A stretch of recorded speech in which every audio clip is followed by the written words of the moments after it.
Welcome everyone to our channel learn for জ্ঞান। So class 12 যা third semester পড়া শুরু করে দিয়েছো, আজকে তোমাদের ইউলিসিস যে একটা কবিতা রয়েছে, সেই ইউলিসিস কবিতার গুরুত্বপূর্ণ কোশ্চেন আমরা আজকে আলোচনা করব।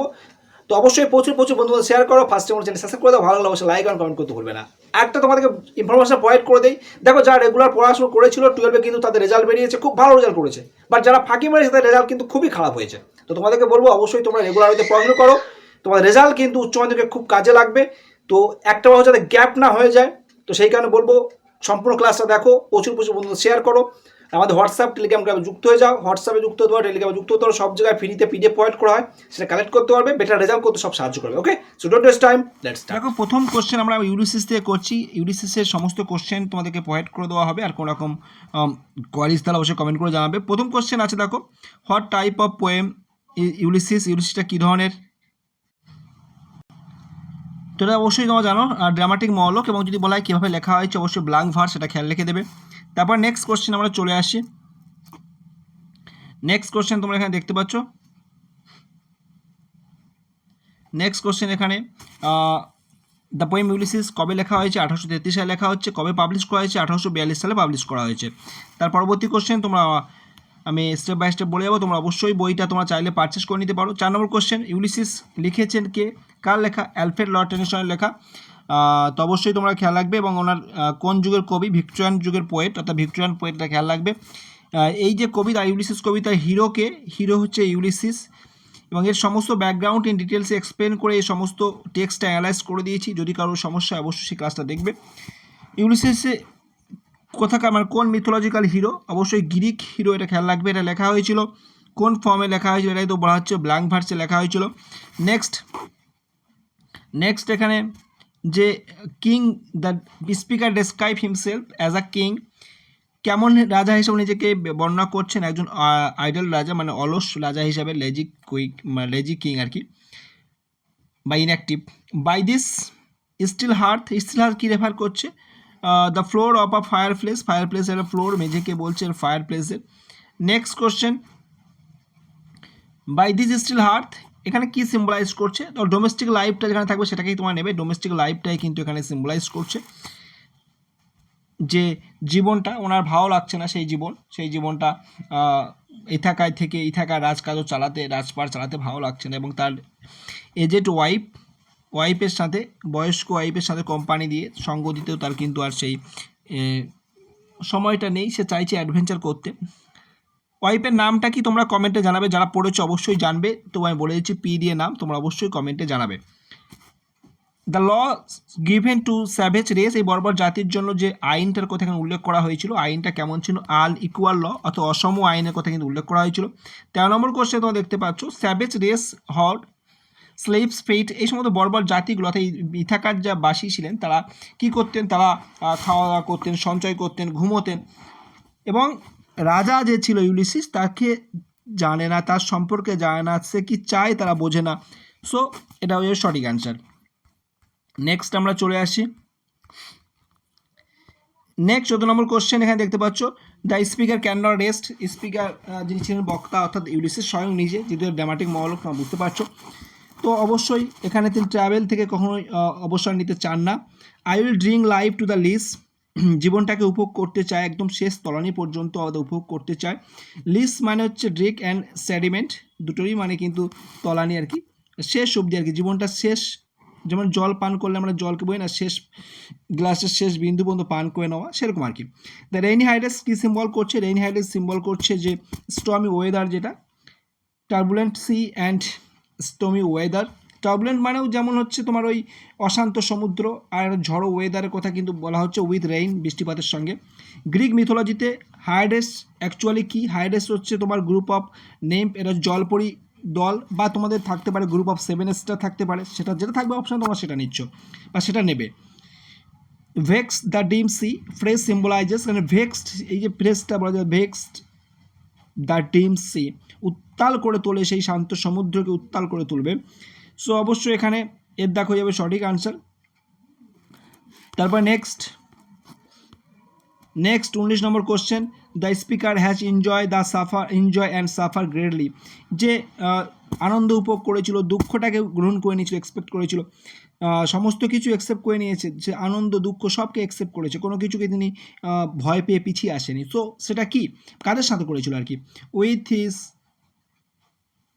পিয়ার্স অলসো, বাট এখানে যেহেতু জার্নিতে দিয়েছে থ্রু আউট হিজ জার্নি বা থ্রু আউট হিজ ট্রাভেল, তার সমস্ত ভ্রমণের মধ্য দিয়ে, তো অবশ্যই এখানে ডি হয়ে যাবে সঠিক অ্যান্সার। নেক্সট চলে আসছি আমরা এখানে অপশান অনুযায়ী, যেহেতু আমাদের অপশান থাকবে, অপশান অনুযায়ী আমাদের সঠিক অপশানটা চুজ করতে হবে। The speaker has seen and known, speaker দেখেছে অনেক কিছু, জেনেছে অনেক কিছু, কী কী জেনেছে, ডি এর দাগ, এটা তোমরা কবিতায় লাইন বুঝতে পারছো, সিটিজ, manner, climate and government. The speaker has been delighted in battle, যিনি বক্তা এখানে আছেন, বক্তা তিনি আনন্দ উপভোগ করেছেন যুদ্ধ করতে, কোথায় যুদ্ধ করতে গিয়ে, on the plain of Troy, ট্রয়ের যে প্ল্যানটা অর্থাৎ ইলিয়াডের যে পার্ট আমি বলেছিলাম যে উইনি ট্রয় যে যুদ্ধের যে অংশটা ইলিয়াডের পার্ট, 10 বছর যে যুদ্ধ হয়েছিল ট্রোজেন ওয়ার, সেই ট্রোজেন ওয়ার 10 বছর হয়েছিল, সেই 10 বছর যুদ্ধের যে পার্টস বা তার ব্যাকগ্রাউন্ড যে কাহিনী সেটা হচ্ছে ইলিয়াড, এবং তার পরে যেটা আছে আর 10 বছর লাগবে তার ইথাকায় ফিরতে, ওডিসিয়াসে, তো তার উপরে বেস করেই কিন্তু ইউলিসিসটা লেখা লর্ড অ্যালফ্রেড টেনিসনের, তার পরবর্তী পদক্ষেপ কী হয়েছিল সেইভাবে আর কি। ফিরে আসার পরে রাজ্যে তার ভালো লাগছিল না রাজকাও চালাতে, এটাই দায়িত্ব দিয়ে চলে যেতে চায় অ্যাডভেঞ্চার করতে আবার। The speaker feels that he is the part of, অর্থাৎ এই কবিতা পড়তে গেলে ব্যাকগ্রাউন্ডটা ভীষণ প্রয়োজন, সেই ব্যাকগ্রাউন্ড থেকে শুরু করে এ টু জেড আমরা কিন্তু যখন পড়িয়েছি সমস্তটাই তোমার ডিটেলস এক্সপ্লেন করে দিয়েছি। যদি কেউ না দেখে থাকো ক্লাসটা অবশ্যই কমেন্ট করে জানাবে, লিঙ্ক দিয়ে দেবো এবং ক্লাসটা সম্পূর্ণ দেখবে, আমি এখানে লিঙ্ক দিয়ে দিচ্ছি। এবং যদি কেউ লিঙ্ক খুঁজে না পাও কমেন্ট করবে, কমেন্টে তোমাদের পার্সোনালি কমেন্ট দিয়ে আমার পার্টিকুলার কমেন্টে প্রোভাইড করে দেওয়া হবে। The speaker feels that he is the part of, speaker বলছেন তিনি অংশ হয়ে যেতেন, যে সমস্ত জায়গায় তিনি গিয়েছেন, all the people has same age. তারপর নেক্সট কোশ্চেন, নেক্সট এবং 23 নম্বর question, Ulysses compare his knowledge and experience, তার নলেজটাকে তুলনা করছে কিসের সঙ্গে, অ্যান্ড আর্কের সাথে। আর্ক মিনস এখানে হচ্ছে খিলান টাইপের, মানে খিলান মানে উন্মুক্ত দরজা, অর্থাৎ তার তিনি যতই এগিয়ে যাচ্ছেন তার দরটা উন্মুক্ত হয়ে যাচ্ছে এবং সে কিন্তু আরও নতুন নতুন জিনিসটাকে তিনি উপলব্ধি করতে পারছেন। Next, the speaker describe all his experience as an arch through which, অর্থাৎ সে বললাম না খিলানের মতো বা দরজার মতো যারা উন্মুক্ত হয়ে তার সামনে, এবং তার মধ্য দিয়ে সে দেখতে পাচ্ছে সেই সমস্ত অজ্ঞাত জগৎ, সেই অজ্ঞাত জগৎটাকে তিনি দেখতে পাচ্ছেন। 24-এর এই is the correct answer. Next এখানে 25 নম্বর কোশ্চেন দেখো, দ্য স্পিকার ফাইন্ডস ইটস ডাল, স্পিকার খারাপ মনে করছে কোনটাকে, এই থেমে যাওয়া এবং পজ অ্যান্ড রেস্ট, এই বিশ্রাম নেওয়াটা, থেমে যাওয়াটা। 26 number question, speaker compare breathing, তুলনা করছে, লাইফের সাথে কম্পেয়ার করছে। And the speaker believes that life fill on লাইফের জীবনের পর জীবন যদি দিয়ে দেওয়া হয় সেটাই একটা মানুষের কাছে যথেষ্ট নয়, সেখানে তো আমার কাছে মাত্র একটাই জীবন এবং যা সামান্য পরিমাণে অবশিষ্ট রয়েছে, এই সে লাইনটা। The speaker has a little remain and much desire, সে কী চায়, ফলো করতে চায় knowledge like a sinking star, অস্তগামী তারার মতো সে নলেজকে অনুসরণ করতে চায়। তারপর next question, the speaker spirit is describe, বক্তার যে সত্তা সেটাকে ডিসক্রাইব করা হয়েছে কেমন হিসাবে, গ্রে অ্যান্ড ইয়ানিং হিসাবে বর্ণনা করা হয়েছে। গ্রে মানে এখানে অ্যাকচুয়ালি সিম্বলাইজ করছে ওল্ড এজটাকে সিম্বলাইজ করছে, আর ইয়ানিং মানে যেন আকাঙ্ক্ষা, ডিজায়ারনেস, সেটা আছে আর কি। The speaker wishes to follow knowledge, তিনি বক্তা এখানে নলেজটাকে, জ্ঞানটাকে অনুসরণ করতে চায় কেমনভাবে, যে হিউম্যান থট রয়েছে, মনুষ্য চিন্তাভাবনার বাইরে গিয়ে, তার যে সীমানা রয়েছে সীমানাকে অতিক্রম করে গিয়ে, আটমোস্ট মানে চূড়ান্ত, বাউন্ড বাই লিমিট, আর হিউম্যান থট বলতে মনুষ্য চিন্তা। The untravelled world is describe as, untravelled ওয়ার্ল্ডটা কেমনভাবে বর্ণিত করা হয়েছে, তাহলে আনট্রাভেল যে ওয়ার্ল্ড, সেই আনট্রাভেল ওয়ার্ল্ডটাকে বর্ণিত করা হয়েছে যেটা আননোন এবং যার কোনো লিমিট নেই, limitless. The speaker believes, speaker কি বিশ্বাস করছেন, speaker believes it would be vile to store and hoard himself,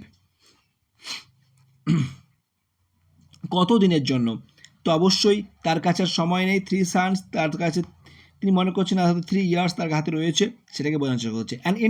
and this grey spirit in desire to follow knowledge like a sinking star beyond the utmost beyond of human thought, এটা কবিতা line. So দিয়ে দেখো এবার সঠিক answer. Next 34 নম্বর question এবং 35 নম্বর question পরপর দুটো করে দিচ্ছি। The speaker is leaving the sceptre and isle. Sceptre and আইল কার কাছে ছেড়ে যেতে চায়? তার যে সন, হিজ সন, তার নাম, ছেলের নাম কি? টেলেমেকাস। তো অবশ্যই তোমরা চাইলে তার ডিটেলসটা তোমাদের অবশ্যই প্রোভাইড করে দেবো। The speaker describe his son, তার সনকে কীভাবে বর্ণনা করেছে? Well loved and discerning. Next আমরা চলে আসি 36 নম্বর question. The son is tasked with making the rough people. সেই সমস্ত যারা স্যাভেজ বর্বর মানুষ তাদেরকে কেমনভাবে তাদের সঙ্গে করবে? তো অবশ্যই নম্র এবং জেন্টাল, ভদ্রভাবে তার সঙ্গে ব্যবহার করবে সব কিছু। নেক্সট আমি যদি দেখি 37 নম্বর কোশ্চেন, অনেককে তোমরা দেখতে পাচ্ছ। The son is advise to subdue the people. কীভাবে সেই সমস্ত বর্বর বা অমার্জিত, অশিক্ষিত সেই সমস্ত মানুষগুলোকে ধীরে ধীরে দমন করবে? তার বিচক্ষণতা এবং নম্র ব্যবহারের দ্বারা। তারা by slow prudence and soft degrees. So C হয়ে যাবে এখানে সঠিক answer. Next, the son is praised for being. এবং সে প্রশংসিত হবে, কিসের জন্য প্রশংসিত হবে? কারণ তার যে দায়িত্ব কর্তব্য সেটা কিন্তু ওই সাধারণ মানুষের দায়িত্ব কর্তব্যের মধ্যেই কিন্তু বিরাজমান থাকবে। নেক্সট কোশ্চেন, এখানে অনেক কথা দেখতে পাচ্ছ। The son is expected to fulfil. তার পুত্রের কাছে আশা করা হচ্ছে যে সম্পূর্ণ করবে। কি সম্পূর্ণ করবে? তার যে ডিউটিস সেগুলো তো কর্তব্য পালন করছে, এর পাশাপাশি হাউসহোল্ড ডিউটিটাও কিন্তু সেটা কম্পাউন্ড করবে। তারপরে নেক্সট কোশ্চেন, তোমাদের 40 নম্বর কোশ্চেন, তোমরা এখানে দেখতে পাচ্ছ। The speaker emphasises the importance of sewing. এটাও অ্যাডোরেশন অফ হাউসহোল্ড, আরাধনা করবে। গৃহস্থলিক যে দেবী থাকবে, মাকেও সম্মান দেবে। ইনডিরেক্টলি সেসব কথায় উল্লেখ করা হচ্ছে। The speaker describe the sons work as. তার ওয়ার্কটাকে কেমন? ফুলফিলিং অ্যান্ড রিওয়ার্ডিং, পরিপূর্ণতা পাবে এবং সেটা অনেকটাই রিওয়ার্ডিং থাকবে। By slow prudence to make mild. Here the prudence means কি? Ability to act careful and responsibility. When does Ulysses address his comrade? কিংবা কখন অ্যাড্রেস করছে? আফটার সানসেট, সূর্যাস্তের পর বা গধূলির সময়। What is Ulysses attitude toward his old age? তার অ্যাটিটিউডটা কেমন ছিল, বা ওল্ড এজের প্রতি তার অ্যাটিটিউডটা কেমন? বোর্ড অ্যান্ড রেসলেস, একটা বিরক্ত বোধ হচ্ছিল, অস্বস্তি বোধ হচ্ছিল, তার ভালো লাগছিল না বাড়িতে এইভাবে বসে বসে বয়স্কদের মতো জীবনযাপন করতে as a king. The speaker sees the port and the vessel. এটা কী সিম্বল করছে? এগুলো সিম্বলাইজ করছে সিম্বল অফ ফ্রিডম, একটা স্বাধীনতা, উন্মুক্তভাবে বেঁচে থাকার একটা সিম্বলিক্যালি দেখানো হচ্ছে। The mariner are describe as soul that have. ম্যারিনারকে ডেসক্রাইব করে তারা কেমন? তারা পরিশ্রমী, তারা কঠোর পরিশ্রম করতে ভালোবাসে, তারা কোনো কিছুকে ভয় পায় না, সব কিছুতে অ্যাকসেপ্ট করতে পারে।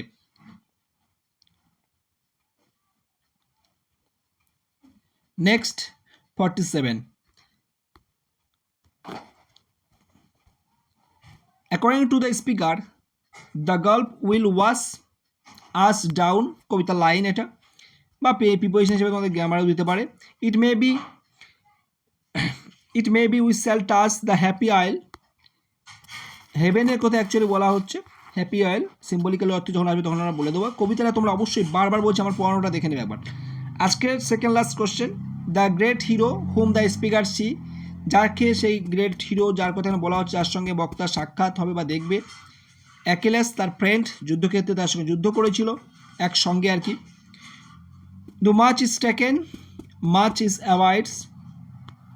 অনেক কিছু ছিনিয়ে গেছে, অনেক কিছু অবশিষ্ট রয়েছে। তো যারা সম্পূর্ণ ভিডিও দেখলে আশা করি বুঝতে হচ্ছে কতটা হেল্পফুল এই সমস্ত ক্লাসগুলো। তো সেইখানে বলবো আমাদের হোয়াটসঅ্যাপ টেলিগ্রাম গ্রুপে যুক্ত হয়ে যাও, সেখানে সবার আগে নোটিফিকেশন পেয়ে যাবে, সেখানে সবার আগে লিঙ্ক প্রোভাইড করা হয় এবং সম্পূর্ণ ফ্রি অফ কস্টে পিডিএফ যেগুলো গুরুত্বপূর্ণ পিডিএফ সেগুলো কিন্তু গ্রুপে দিয়ে দেওয়া হয়। তো অবশ্যই প্রচুর বন্ধুদের শেয়ার করো, ফার্স্ট চ্যানেল সাবস্ক্রাইব করে দাও, ভালো অবশ্যই লাইক এবং কমেন্ট করতে ভুলবে না। ভালো থেকো, বাই।